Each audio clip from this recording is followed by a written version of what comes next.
Hi there, welcome to another episode of Tip Top Tips Edu with me, Mark Anderson, ICT Evangelist, Head of Education at Net Support Group. And today's episode, I am so very pleased and proud to welcome someone who I have worked with alongside as a colleague. We've served on a variety of advisory boards we've worked together in lots of different ways. And in the last year in particular, we've gotten even closer in terms of the work that we do. As my sort of counterparts, my equal partner in the project that we started way back at the start of the pandemic with our show UK Edu Stories. It gives me absolute pleasure to welcome to the show today the one, the only Bukky Yusuf. Welcome, Bukky. How are you doing today? How are you? Hi, Mark. I'm keeping really well. Thank you so much. Great to see you. Yeah, you too. Absolutely. Now, listen, obviously, I know you really well. But for those who don't know you, could you just sort of share a little bit about yourself, your history, where you come from, what you do, and your sort of career to date? All right. So in a nutshell, I describe myself as a part-time senior leader in a special school. I also teach science and I'm a science lead as well. And I do freelance consultancy, which also includes coaching because I'm a qualified coach. And in essence, that basically means I support particularly educators who are looking to gain confidence and competence within their leadership role positions or who are looking to progress within their career. And as a result of that, I'm involved in a number of different grassroots organizations, including Women Ed, BAME Ed. I'm an ambassador for Leadership Matters. In essence, because I love teaching and learning, I'm involved in lots of different things, and I can actually do that in a virtual sense, hence my love of edtech. But I also love helping others to develop and actually fulfill their potential. Well, that's just a smidgen, really, the things that you're involved with as well. Yeah. You know, and you hide your light under a bushel a bit, Bukky. You know, so following up, asking you for more information, what sort of edtech sort of engagements do you engage with? Oh, right. So, yes, I've been involved in edtech for just under, I think about maybe 10 years when I first of all, was a senior leader responsible for implementing whole school edtech. So looking at mobile devices like iPads and Chromebooks across the whole school, as well as different departments and things like that. More recently, I've been involved with, like, for example, we've both been involved as advisory board members of Innovate My School. I've been a judge for BET, and more recently appointed to be the co-chair of the DFE's EdTech Leadership Group. So a whole range of different EdTech influences. A whole range of different EdTech experiences that just link to my love of EdTech, but more importantly about how we can actually help teachers do what they need to do and also help our young, the young people that we serve, as I frame it. Well, brilliant. Thank you so much, Bukky. And the reason why I sort of followed through asking even more information about that is just to sort of give a bit of the gravitas that, you know, your involvement and the conversation we're having today will actually bring for our viewers and listeners, because you are so, you know, widely well regarded in the education space, not just in the UK, but beyond as well. And so it's a real pleasure. I mean, I know we've worked together on lots of things over the years, but I do know how in demand you are and the pressures you have on your time. So it's really kind of you to give us some time to have a bit of a natter with me today on Tip Top Tips Edu. Well, as you know, Bukky, I'm a bit of a fan of music out of the 80s, and so doing a little bit of preparation before the show today. It's got a little bit of an 80s theme. One thing that I share regularly is this idea of the Bananarama principle that I talk about, which is that it ain't so much what you do, it's the way that you do it. So with that in mind, when it comes to thinking about your use of technology, what does that mean to you, and how do you apply that in practice? Well, there's an acronym we both use, and mine idea is keeping things simple.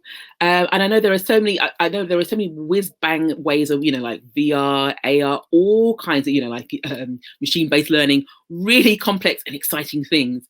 But when I talk about what I do, I tend to keep it simple. So, for example, give an example of what I did more recently, where I had to teach a lesson to a student who was going to be working one-to-one with a particular person, mentor, but as I taught someone else. And this is within my school setup. So what I did is I just used PowerPoint to record my presentation. so that they could actually see the big picture, why we're actually covering what we were doing, showing the learning outcomes, and actually talking them through the different steps, and actually having time to model the processes so they could actually be clear about the steps, but also have an opportunity to work with the learning mentor beside them as well. So even though I wasn't actually teaching them directly, they still had me teaching them, but in a pace that worked best for them, so they could actually stop, revisit things, and accelerate as quickly as they needed to. So I think that was a really great success, and I was pleased to do that. But it's not something exciting. But when I think about these things, I think of what is it I need to do in terms of teaching, and more importantly, what do I need them to learn, and therefore think about the tools and think to aid how I'm going to get that particularly done. So yeah, simple. It's really interesting that you actually said those three things there, because that is exactly what TPAC is all about. It's about what have I got to teach them, the content knowledge. It's how am I going to teach them, so your pedagogy, and then what sort of benefits, how can I use technology to actually make that work? And whether that's, I don't know whether that's at the front of your mind when you're thinking about things, when you were responding, were you actually thinking about TPAC? I don't know, but it's nice that actually, whether that's subconsciously or consciously, that's exactly what you're doing, isn't it? I think it's as a teacher, it's innate.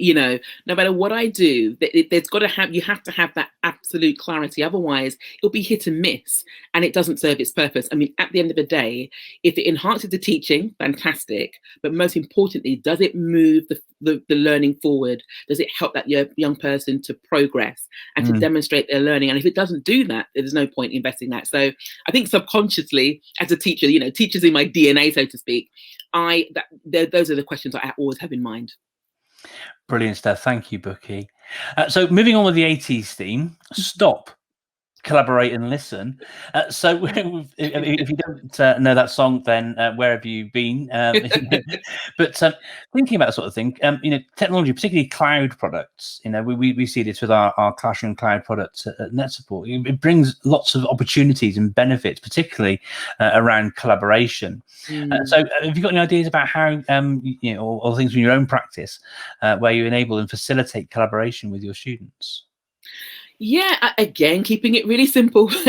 We use the two platforms that we mainly use are Zoom and Google Meet, more Google Meet, to be honest. But again, I think it goes back to the clarity and the purpose of the lesson. So, you'd have specific learning outcomes and how the students will actually demonstrate that. But in addition to that, so before I get into, work in pairs or even small groups with breakout rooms, it is actually highlighting the purpose of them working in those particular setups, and making it really clear about what their role would actually be. So it may be, for example, they're working in pairs to discuss a particular idea on an individual basis, but then discuss and talk to each other. And then you may actually get them to work in small groups. I say never even in real life, no more than 4 in a group. Otherwise you just have hanger-oners who are just sitting around doing nothing. So everyone's got to have a purpose and a role. And when they're in the, like the groups of 4, that is for them to actually come together with their ideas and reach an agreement, so that one representative will then share that when we come back to the wider setting. So that's what, again, it's quite simple, but I think what I'm trying to highlight is the fact that it's not so much the tech. The tech can facilitate that, but as a teacher, you need to think about the learning instructions and how that is explained to the students, so they're absolutely clear about the expectations and what they have to do with regards to that. And what I love about that response, Bukky, it's about the approach, isn't it? Again, it is the banana principle all over again, really, isn't it? Because the approaches and the ways in which you're advocating for, when you mentioned Google Meet, you mentioned Zoom, you can do it in Teams as well. The way that is how you approach these things and the behaviours for learning that you've developed and fostered with the children that you're working with over time as their teacher. It's all those things which enable the good use of the technology to take place. The technology sort of facilitates what you're trying to do, doesn't it, rather than it sort of dictating it? Yes, it helps you. It helps to enhance the teaching practices that you need to have in place. The tech does not do it. You've got that's hence why you've got to think beforehand about, in terms of your implementation and the teaching principles, what are they, and therefore how can the tech, as I say, or whichever tech it is, facilitate that. I think it's really important, that word you use there, enhance. I'll always remember a former colleague of mine, Zoe Elder. She was the author of Full On Learning.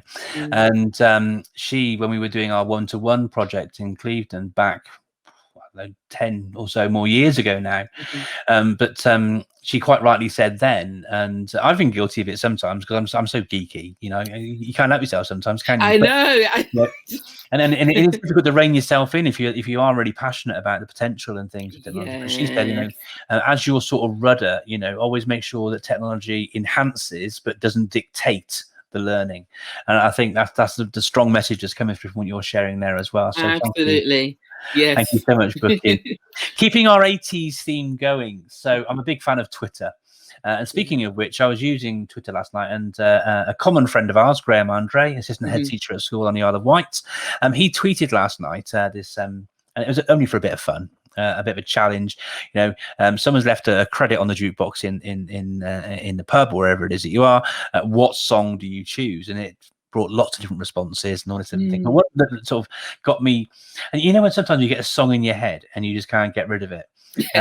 A bit like that Muppets one, Mana Mana. You can't, and then all day you'll be doing that in the back of your head. But the one that was running through my mind last night was one, a great song at the 80s. I think in 1988 it was #1, sung by Erasure, Vince Clarke, Andy Bell, and the song was A Little Respect. Yeah, great song. Now, you're someone who has huge agency, authenticity, advocacy, and connections with your professional learning network on Twitter and LinkedIn. Other social media as well are available. I know you blog and you use Instagram as well. But it can be quite a turbulent place sometimes, edgy Twitter. So in a world where we're thinking, when we're sort of tenuous links into these 80s songs, A Little Respect, but how do you perceive the best approaches are linking things to, you know, wanting to be professional, and if people are sort of outside looking in as well, you know, shining a positive spotlight on the profession and things as well. Have you got any advice about people, that people might sort of take away about some sort of tip-top tips about how to engage with and sort of put yourself across on social media as a teacher? Yeah, I mean, this is something that is close to my heart. First and foremost, and this is something that, you know, when I before I started, I was hesitant. You know, you hear about all those experiences, things like that. But think about your purpose for actually engaging, whichever, you know, Twitter, or whichever particular social media platform that you choose of your preference. But and just think about how can you actually portray yourself in an authentic way, but in real life. So you have to be professional. As educators, there has to be, you know, the professional element has to run strong, or be true in that regard.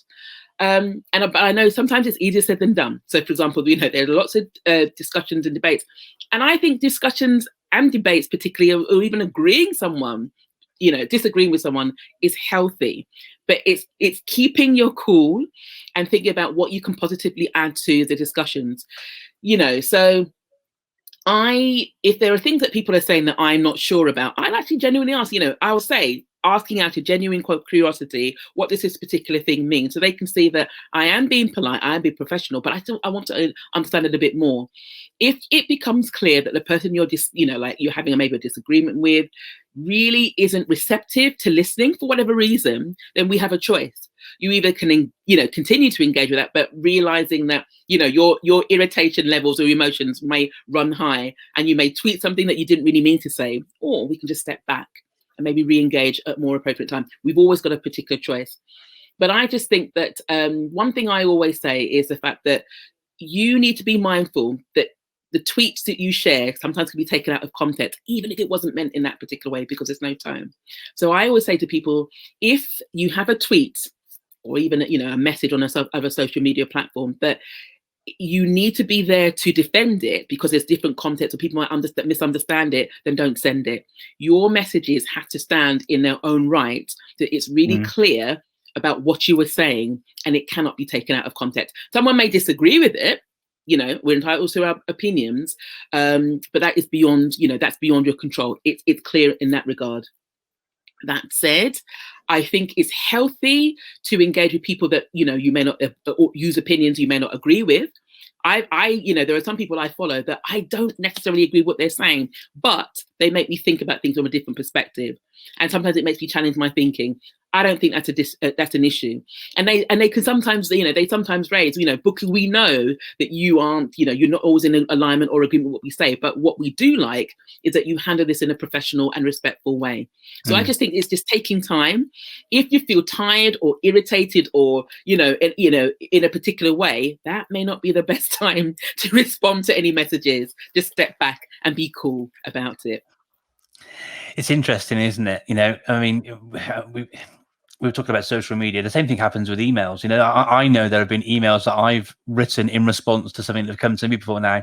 And just like you can in Outlook and other email clients on Twitter and other social media, there are, you can save these things as drafts. Yeah. I often share, write it. So, if you are a bit wound up, write it. Get it. It's not actually quite nice to get it off your chest and have an avenue for that release. Just don't send it. If you think it's going to, if you think it's going to be contentious, if it isn't going to amplify in a positive way the conversation, write it to get it off your chest. Save it as a draft. Go away, have a chat with a friend, or grab a coffee or whatever. Just walk away from it for a minute or two, or just even do some different work or something, and come back to it a little bit later with a set of fresh eyes. If a person's being respectful as part of your professional learning network, it doesn't matter too much when you respond. If the people want to engage in that conversation, when you do respond, they're not going anywhere, and they'll reply when they get a chance to as well. But it does have that little taking that moment to sort of take a step back when you are a little bit because I think sometimes we feel that we've got to respond, we've got to do things immediately. Now we can operate, as you say, Mark, at our own pace, but you're operating for the best point, with the best emotions, and not saying anything in haste, because sometimes, oh my goodness. But although I have to share, I remember seeing a tweet about a month or so ago where somebody, and they were gracious in what they did. I did not see the thread, that there was obviously some kind of argument, some kind of Twitter storm. The following day, they actually shared a tweet to her and say, I have to apologize for how I conducted myself because I got the wrong end of the stick and I did not respond in the best way.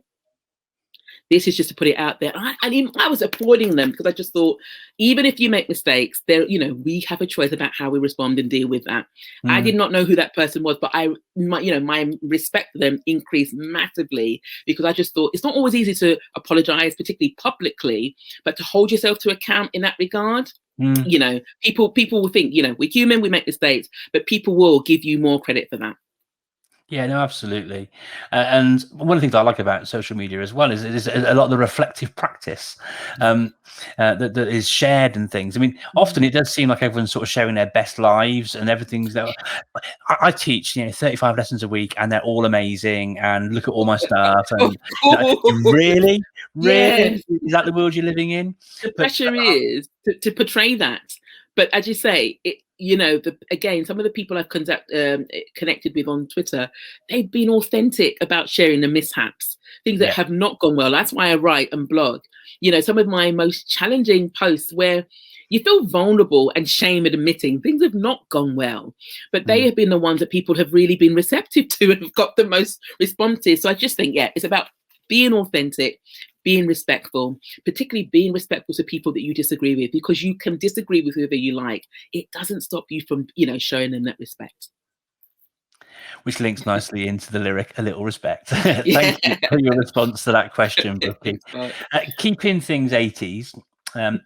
You've clearly had a really successful career in many different ways, and you wouldn't have had the opportunities afforded to you if you hadn't stepped outside your comfort zone, engaged in some of the things that you've done, and so forth and so on. And so in a world where we're a bit Yaz and the plastic population with the only way is up, what advice do you think you'd give to an NQT who was looking to thinking, and I remember when I was an NQT, I wasn't thinking, right, so what's my 5-year plan, what's my 10-year plan, and all these sort of things.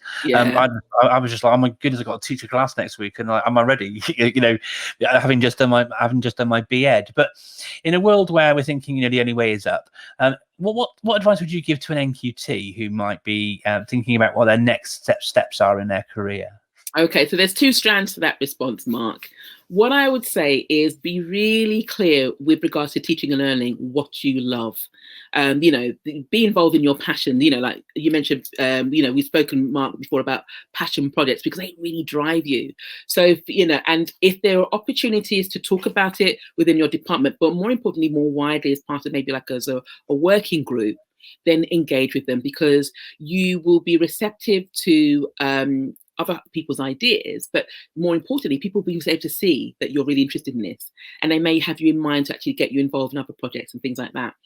Now, one part I think some people might find a little bit challenging, I know I would have as an NQT, that's why it took me so long to grow into this, is what I call showcasing. Some people think, oh, well, if you had a successful lesson or meeting or what have you, and a project, and you share it on social media, you are bragging. And I disagree with that. I think it's important just to showcase and encourage other people about what is possible. Obviously, there's ways in which you can actually do that. Because by doing that, people will start to link you to particular aspects. And, Mark, you said about, for example, my love of edtech. I have made no secret about my interest at all different levels and sharing lots of different things because I love it, and how it actually impacts upon, the teaching, learning and young people and things like that. So I think having that enthusiasm will be conveyed, and we'll have people, people will may have you in mind if they want to do, say, like webinars or presentations and things like that. If you can, and again, it may be a little bit out of some people's comfort zones, but where there are opportunities to present, even if it's only for a few minutes, before, Mark, I know you're linked to, like hosting so many amazing teach meets where you could actually have this was before the pandemic, and lockdown and things like that, teach meets where people would only present for about 2 minutes. Take those opportunities. Just, it will enable you to hone those particular skills, but again, get your passion across, and people will notice you in that regard. Now, the second strand to that is getting a coach and a mentor, because like you, Mark, if someone asked me what would you, as an NQT, I had no idea. I'm just loving and living life and just making the most of what I'm actually doing from a week-to-week basis. But if you're thinking of progressing, get a coach or a mentor. I always say about this, a coach is someone who basically does not tell you what to do, but can help you think about different things by posing some sometimes challenging questions, but you take ownership of the actions and the course of action you want to follow. A mentor, on the other hand, is a person who may be a few years down the line and may be doing the work that you've done or aiming to do, and they can give you tips and guidelines of actually guiding you how to move in that particular direction. I think it's really good to have one of those two beyond your school setting, because you have a trusted space to just talk about things, and they enable you to have ownership about how you develop in that regard. No, some great advice there, and doing the whole 80s tenuous link thing again, Bukky. So sort of bringing things back to when you first started in a share world where, if you could turn back time, what tips would you give? And this is linking into the edtech things as well, because you had some really interesting experiences, which I'm sure you'll expand upon in your response. But if you could turn back time, what tips would you give yourself in your sort of earlier career self about engaging with edtech companies? And I know you've engaged with them on a variety of levels. And maybe you could talk about that on let's say, as a school leader looking to purchase and then use and deploy across a school, but also then maybe some of your engagements where you've actually been advising and supporting edtechs. But what advice would you give to people who are looking to try and do that from those sort of two standing points there? So if you could turn back time, if I could turn back time, what advice would you give yourself on that front? 1, worry less. 2, realize that, as you grow in the role, you understand the context of your school and what they need better than anyone else. So that, so I always used to think, oh, but I'm only little me and I don't know about edtech. You don't have to know about edtech. What you need to be clear about is what you would like to achieve and whether there are edtech tools out there. And thirdly, ask those challenging questions. I mean, at the end of the day, with regards to, say, like edtech, we can't get away from the fact that it is a business, but what is great is, is the shift where edtech companies, particularly more recently, want to do right by the schools and want to make sure that they provide solutions that help not just the staff, but the young people within the schools, the children there, in terms of the, as I say, progress and things like that. So plan your questions, ask those questions. So questions I would ask would be, what evidence do you have about the impact it has in terms of academic achievement? There's little out there, to be honest. Even now, there is little because there are so many variables out there. But in other aspects, that could be developed. So it could be made in terms of digital literacy, which is something of my own personal interest. It may be in terms of collaboration. Are there any other soft skills that are being developed through this? Ask those particular questions. And something that is a little bit tougher in terms of, is there anyone within the organization, I talk about the edtech companies, that can help the school leaders to map out short, medium and long-term goals, so they know about the particular milestones that they should be hitting and what to do if they're not, if things aren't actually going to place, because sometimes you feel a little as though you're a little bit blind about what to do. So that's the first part of my answer to that. And could you repeat the second part? Because I know there were two parts to that massive question there. It was the in-school bit, which you kind of responded to there. And I'll respond to your points there first, if that's okay. And then we'll get into the next bit, seeing we sort of see things in silence. I think it's really interesting what you were saying there, and great, because I'm a huge advocate, as you know, for the sort of Michael Fullan thing, which is that pedagogy first. It should impact on learning and all these different things. And what some people don't often sort of think about and consider as well, is sometimes it's not about the learning. It's actually about making teachers' lives easier. How can it reduce workload? How can it make me more efficient? Can it? Some of the great assessment for learning tools, for example, or some of the voice recording tools, so you can leave voice feedback, those sort of things. Actually, that's also linked to pedagogy with that one as well. But actually, the time savings, the efficiencies gained, all those sort of things. There are lots of things to consider beyond all of that. So that really resonated with what you were saying there. And the other part of what your response there, which I think was really important, and it goes again into research. Hattie and others have been really quite vocal about the importance of relationships and the benefits of relationships.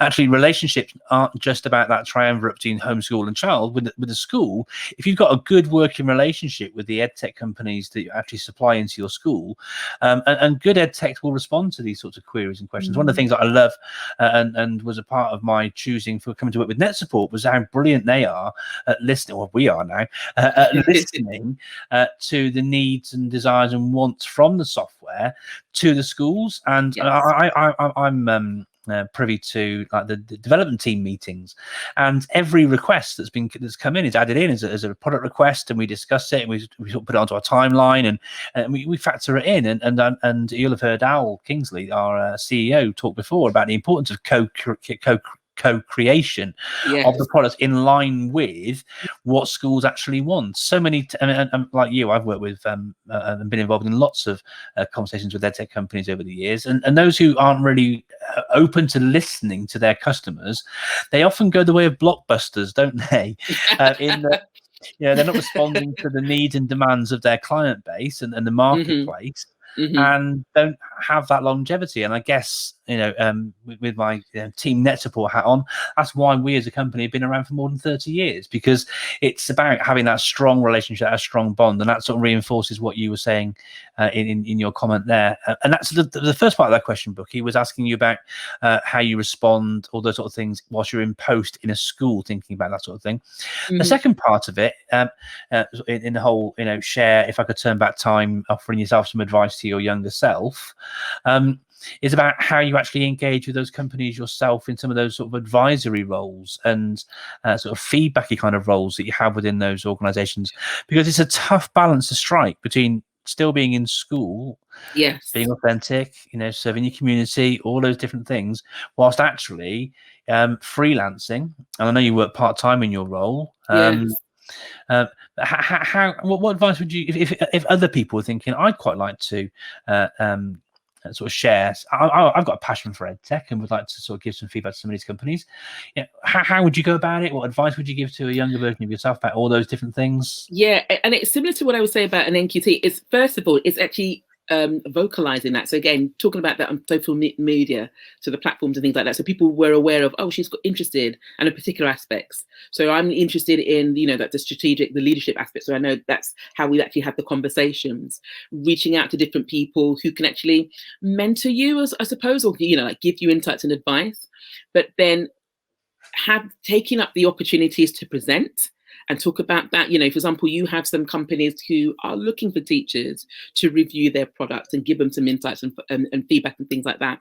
And if you've got particularly, because, you know, some of my insights are unusual and therefore people think, oh, okay. So if you've got different insights, or you can view things from a different perspective and make companies think, oh, actually, we hadn't considered that. They'll come back to you and they'll involve you in, you know, like in, you know, I suppose, a greater number of things. It could be presentations, it could be lots of things. I like to be involved in various ways. And I would say, for example, if you can be involved, say, for example, like Innovate My School, you know, they've got advisory boards. There are some companies who have, you know, boards for teachers to come on board and just literally just talk about their experiences of the product, but give insights about how they can actually make improvements. So things like that, maybe writing blogs. You know, teachers can now actually take control and give product reviews about certain things they've actually done, or share tips. This is one of the things, you know, like at TikTok, not necessarily that's a fan of TikTok, but you've got 15-second insights. So I think it's about sometimes taking control, and you'll see more and more teachers now doing that as a result of the pandemic, taking control and actually sharing their insights where people would actually notice you. But if you can have the direct conversations with, you know, like the call to actions from edtech companies, that is a great way of actually getting the ball rolling and starting your engagement and, I suppose, relationship with edtech companies. That's a great response there, Bukky. And I think for me that the thing is, I mean, you and I both suffer from a bit of imposter syndrome, but I think the strong thing to remember with all of this is that actually it's not that your recommendations and suggestions are necessarily going to be taken on board. Number one. Number two, your suggestions and improvements and things you might want to say about the product might not even be right or even possible. You know, I think what's important if you're looking to share these sort of things is making sure you remember that it's upon the onus, I guess, is upon the company you're sharing with and talking with to take on board or listen to and respond to those comments. Yeah. It's whether they feel it's right for them in their organization, their setting, and all the rest of it. But I'd probably argue that if a company is happy to take on someone like yourself or myself or, you know, whoever to come in and feedback on their product, that's, you know, a company that's willing to actually listen. I think that's the most important step, really. That making sure that they're actually willing to actually listen to these sort of things. That's going to put them in a much better place to be responsive to the demands of the marketplace and the schools and ultimately the children they're trying to help in whatever the product does, isn't it? But yeah, it's a difficult one to sort of get right. And again, with that imposter syndrome hat on, you know, there is no right answer with this stuff, is there? It's true. And, you know, and I fell into it almost by accident. Again, you know, I am passionate about what I do. So again, you know, I like to shout about it, but it's not in not to brag, but because of the fact that it's great and it's exciting and it's good for people to come on board. Now, this is, you know, we're talking how many years back now? 7, 8, however many years back.